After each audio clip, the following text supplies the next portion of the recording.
Hey everybody, welcome back to the Bourbon Note. I'm Greg. I'm Ben. And today, we're drinking bourbon. Or something. I don't know, it's whatever Wednesday.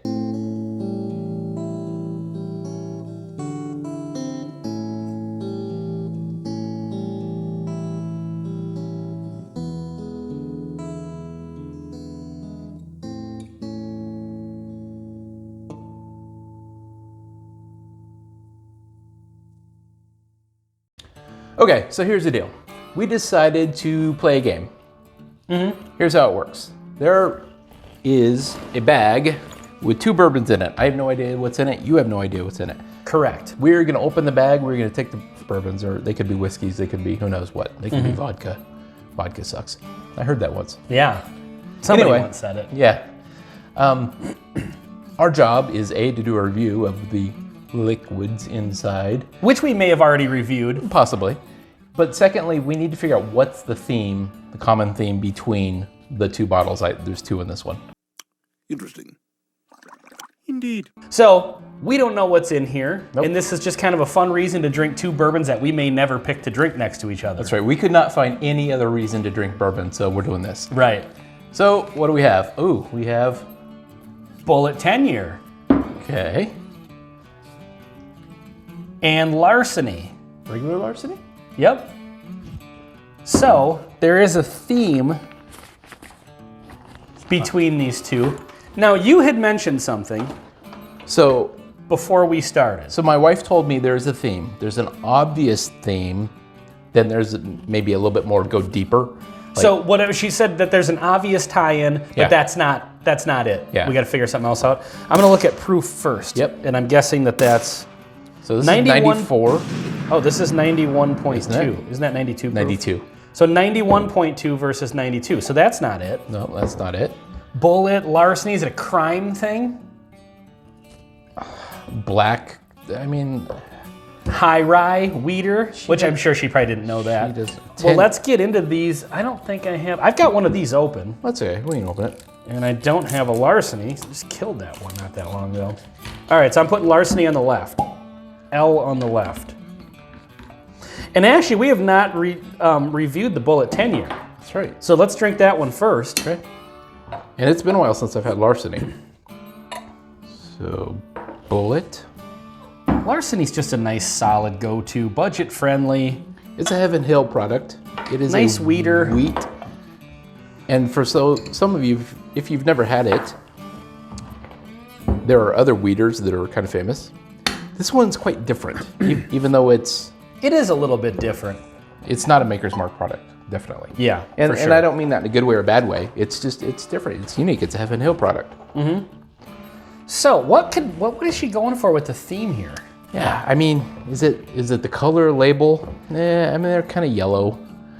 Yeah, beigey. Okay, so let's say tan, taupe. I think Keep going. I think taupe labels. That's really? Do you think that's what it is? I genuinely think that's the obvious. Okay.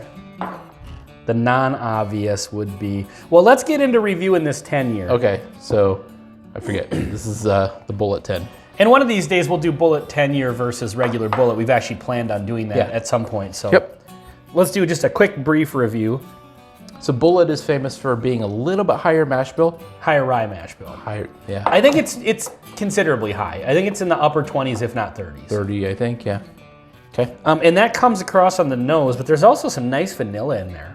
I noticed that on a high rye bourbon. I think that, especially in Four Roses products and stuff too, I get a nice vanilla. It's mixed in with the rye, so it's not just like a vanilla punch Sure. in the face like some other Yeah. non-high rye stuff. But there is that, I don't know how to describe it other than calling it the grassy note, the rye spice, I guess, Sure. that I typically get on high rye bourbons. There's a nice barrel note at 10 years. You're going to have that.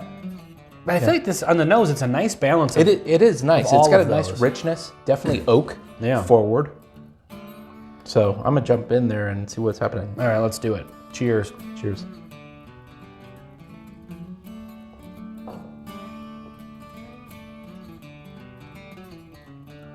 Ooh, that's really nice. It's really nice. It is not sweet. I guess the opposite of sweet is dry, A little bit, but you know what?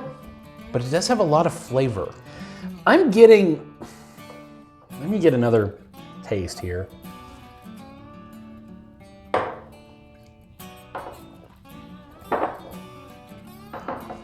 I'm getting a sweetness underneath the rye, like that vanilla note I was talking about. It's almost coming across as like almost like a creme brulee sort of sweetness. That's just about my favorite flavor in the world, and I'm not Is it? getting any of that. Yeah, like it's got a vanilla creme brulee sort of, and I say creme brulee because creme brulee is not an aggressive flavor. It's a very light Okay, I see flavored what sort you're of saying. sweetness. It's it's thick and rich, but it's mild in like. Okay. It's not like French silk pie where you can eat like half a piece of it and then you're just sick of it because it's. Don't you have that with French silk pie? I where don't it's know like if I've ever had. it gets just way too rich. Then you're eating something okay. sweet and it's So, good, and it's just yeah. like it's too much. Yeah. Creme brulee is nice because it's just kind of a mild, easy. Okay, I understand where you're going with this. So that's the kind of sweetness I'm getting on this. It's in that category. It's just underneath that rye a little bit and the oak. There's just like a nice sweetness that goes along with it. So what I'm getting on this, Maybe even the burnt sugar on top with some of those wood crazy sugars. talk.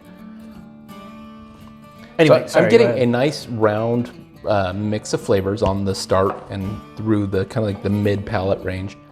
But then the finish is very unique, meaning it really drops into a single flavor and it's kind of long. I was just gonna say it drops. It does drop, and it's kind of a rye whiskey, like the finish is a little one note. Yeah, I would agree. The finish, I feel like it drops. It kind of, I think you said it perfectly. It's got these flavors and it kind of drops off into something a little thin. Yeah. But I think the flavors of this are really, really nice. Yeah, the finish, it is incredible. It is this really nice, interesting bourbon, and it really drops into a single kind of note that's a little harsh. I feel like this needs something in order to be great. We said it's 91.2, Yep. something like that. That being said, though, I mean, it's got a nice Like, balance of what it has. Yeah, I really like the start, and I really like kind of the mid is kind of it's a building flavor, and then it really drops. It's kind of interesting. This is an interesting one. Well, I think at maybe the proof point, you're not getting that wave of heat that Definitely. sometimes follows. Yeah, the help it. Yeah. would help it. Sure. But really nice. This is really good. And I've had this. I've got half a bottle on my shelf. I haven't gone to it in a little while. Yeah. But it's even better than I remember, actually. All right, so we're going to go from a 10-year I don't know about the age of that one. high at all. rye. I think they had it up. I think this is the one where they said it's aged to seem like a 6-year bourbon or something, or an 8-year that's bourbon. right. It says something weird on their website. Yeah, the phrasing is Yeah, it's a little, market speak. yeah. So Larceny, as we said, is a Heaven Hill. It's a Drink weeder. of water. This is a change of pace. Do you remember one of our first reviews, or one of our early ones, when I made a fool of myself? We were talking about weeded bourbons. Oh, and you couldn't think it, like, we were talking about Heaven Hill or like, Yeah, and I said, does Heaven Hill, they don't have a signature Oh. weeder, do they? And then you were like, and then you just pointed to the Larcenies on my shelf, and we had already done a Larceny review in which I actually said this is a weeder from Heaven Hill. Maybe I'll drop a clip in of that, me making a fool of myself. so I have a similar experience where I made a comment about, except it was on Instagram, it wasn't actually in a video, where I made a comment about how amazing this new bourbon, or new whiskey, it was a wheat whiskey I'd never heard of, and I had already done a review of it. Nice. How quickly you forget. Yeah, totally. This one is coming across, in a good way, very grain forward. Like wow. that wheat really jumps out of the No, glass. it's like you're on a farm. There's animals walking around you, and it's, Well, animals. It's got like wheat and hay, like the yeah, dry that's- wheat. that's what I mean. Like You're- not like you you're pick it on straight a from ranch. the field. You're Yeah, on a ranch, and yeah, it is. but it's not that youthful grain that gets like that No. grassy, wet hay sort of note. It's really nice actually, which it sounds, it's maybe a weird way to. Almost cut grass. But that's really the dominant note that I'm getting off of this, and I think that I'm having a little bit different of an experience than I normally do off of this. It's been quite a while since I've had it, so This one, even though it's a weeder, drinks a little more mainstream, kind of down the middle for me typically. I would agree. But today I'm really getting those wheat notes. Typically, wheat we call like almond shortbread. Not on this one. Yeah, not on this one. Makers has that one cornered. Yeah, exactly. But yeah, this one not so much. All right, let's go in for it here. All right.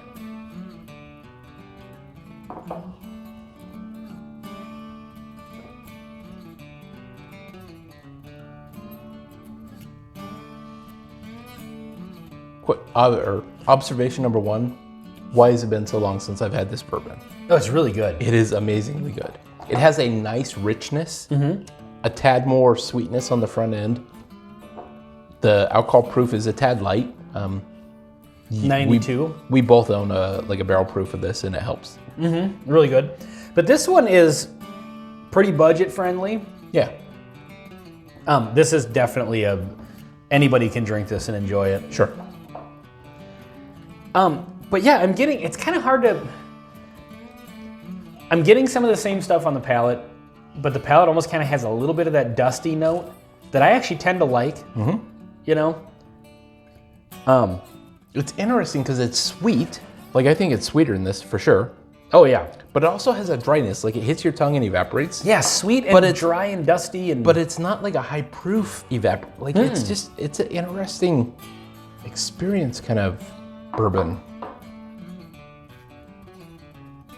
Like, the sweetness kind of goes away, but then it comes back on the finish. Like, it's really sweet on the finish, but in the middle, it's gone. It's interesting. It's got a nice little char note to it. Yeah. A little oak spice note to it. Definitely barrel. And it's got the, definitely the dried wheat. I would say the sweet note that I'm getting the most is probably the caramel that's kind of on the back end of it. Yes. But those other two notes are a little more dominant, which I'm not sure that's always what I get off of this. I mean, it could be what we just drank. Yeah. But either way, really good. Might even almost get a little bit of orange spice on this one. And I don't remember citrusy kind of That's interesting, because usually if you get like an orange citrus thing, I usually get that off of the high rye stuff. Right. Yeah, there's something about this. It's got like an interesting kind of candied kind of And flavor. now that you say it. All right, so we've established these are both really good, both very different. And that's the fun thing about doing this, where she just picks a couple bottles, because we would have never tasted these next to each other. Yeah, right. And that's fun to do. Yeah, exactly. Especially for whatever Wednesday. So what is the theme here? It's not I don't even know what the obvious theme is that she was saying. So there's apparently overlooked They're the the obvious. same height. Duh. Yeah, they are actually. There's probably 30 bottles that are the I mean, same you height. might be onto something with the beige logo. I'm gonna just say that that's the obvious I think that's one. the obvious one. Bullet. I don't know. It's not the same company, not the same distillery. The proof No. is close, but not perfect. Bottles are different mash bill, which is probably not something she was looking into anyway. There's no kind of key logo. I think it's like a crime thing, like bullet, and then larceny. It's a good call. That's what I'm going with. I'm saying that final answer. What do you think? I honestly don't have a really good guess. Because does that say small batch on it? Frontier whiskey. Because this is small batch. Yeah, it does say small batch. Does it really? Yeah. Oh, maybe it's small batch then.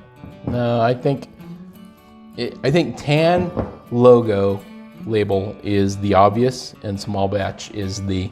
I hope she wrote both of them down. She did. Okay. So I will let you do the honors. So I'm going tan logo is the obvious one. I'm going crime. Oh. Because I want just to be interesting, but I think small batch could be it. Okay, so there's two cards in there. You need to read the one that says number 1 first, then number 2. Okay, number 1. So this is the obvious thing. The obvious. No, it's not small batch. Guess again. Leah, that was awesome. So number 2 is. Wow, she really got creative. Let's just spend the next 2 hours with you trying to guess what it is. Oh. Which is funny because we actually joked about something like this the first time we did this. You want to know what it is? A spelling thing, like a letters and Yeah, a word. There you go. They spell. Nope. Like David Letterman holding a little card. It's whiskey with an E in both of them. Nope. I don't know. I honestly don't know. Both of these have 7 letters in the name. Well, there you go. All right. Oh, that was supposed to go flying off screen. Oh, and I put like a glass breaking sound effect. It'll work. It'll work. Just edit that out in post. Boom, nailed it. So we had actually joked about, like, I wonder if it's gonna be something with the first one we did, like something weird where it's like, okay, it has to do with, like, there's a prime number in the proof or something like that. All right, so now we know the depths that Leah will go to confuse us on this. That's right. Or the depths we have to go to in order to figure it out. And that has nothing to do with the bourbon, which, again, is cool because then it's just forcing us to drink a couple bourbons we would have never paired next to each other. And be honest, when's the last time you saw a bullet versus larceny flight? Right, yeah. I didn't blend them. Oh, well, Well, next time. next time. This has gone on long enough. Wacky Wednesday or whatever we're calling this thing. Whatever Wednesday. Yeah. So this has been Bullet and Larceny, which both have 7 letters in the name of them on the Bourbon Note. I'm Ben. I'm still Greg. Cheers.